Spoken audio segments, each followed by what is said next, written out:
Urination के कुछ समय के बाद, मतलब सुसु करने के कुछ समय के बाद, कुछ घंटों के बाद उसमें से बहुत तेज बदबूदार स्मेल आने लगता है। तो ऐसा क्यों होता है भाई? तो क्योंकि ह्यूमन के यूरिन में पाया जाता है यूरिया, और ये जो यूरिया है ये तुरंत नहीं बल्कि कुछ समय के बाद, कुछ घंटों के बाद ये जो है कन्वर्ट हो जाता है अमोनिया में।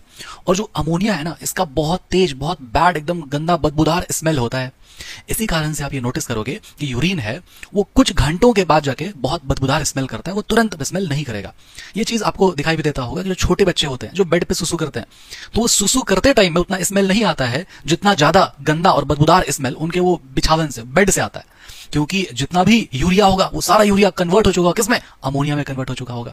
और ये होता है इस कारण से क्योंकि बहुत सारे ऐसे बैक्टीरियाज होते हैं जो कि कुछ एंजाइम रिलीज करते हैं जिसका नाम है यूरिएज।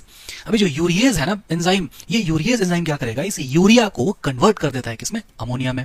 तो शायद अब आपको ये बात पता चल चुका होगा कि क्यों टॉयलेट जाने के बाद फ्लश करना जरूरी होता है बहुत अच्छे से। अगर आप फ्लश नहीं करोगे तो वो उस वक्त स्मेल नहीं करेगा, कुछ वक्त बाद जब आप दूसरी बार जब आप वॉशरूम जाओगे तो बहुत तेज, बहुत गंदा स्मेल आएगा।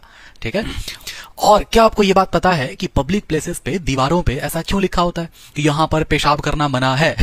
ऐसा इसलिए होता है क्योंकि ये जो अमोनिया है ना, ये अमोनिया बहुत ज्यादा कोरोसिव नेचर का होता है। कोरोसिव नेचर का मतलब हुआ कि ये जो है ना बिल्डिंग पे, दीवार पे ना डैमेज कॉज करेगा, या हो सकता है कि दीवार गिर जाए कुछ समय के बाद। तो इसी कारण से ऐसा लिखा रहता है कि यहाँ पर पेशाब करना मना है, यूरिनेट नहीं करना चाहिए पब्लिक में। हालांकि उसका और भी बहुत सारे कारण है, पब्लिक हाइजीन हो गया या फिर और भी बहुत सारा चीज है, लेकिन ये मैंने आपको एक इसके पीछे की साइंस को डिकोड करके एकदम सिंपल करके समझाया।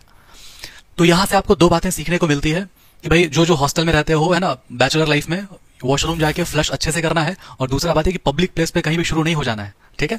अब किसी नेक्स्ट वीडियो में मैं आपको बताऊंगा कि क्यों ऐसा सरकार के द्वारा ये बात बताया गया कि भाई खुले में शौच नहीं करना चाहिए। अगर आपको इसका कारण पता है तो आप मेरे कमेंट सेक्शन में आप बताओगे, और ये भी आप बताओगे कि क्या आपको इससे पहले ये सारी जानकारी पता थी। और इस जानकारी को अपने सभी उन दोस्तों को शेयर कर दो जो वॉशरूम जाने के बाद अच्छे से फ्लश नहीं करते हैं।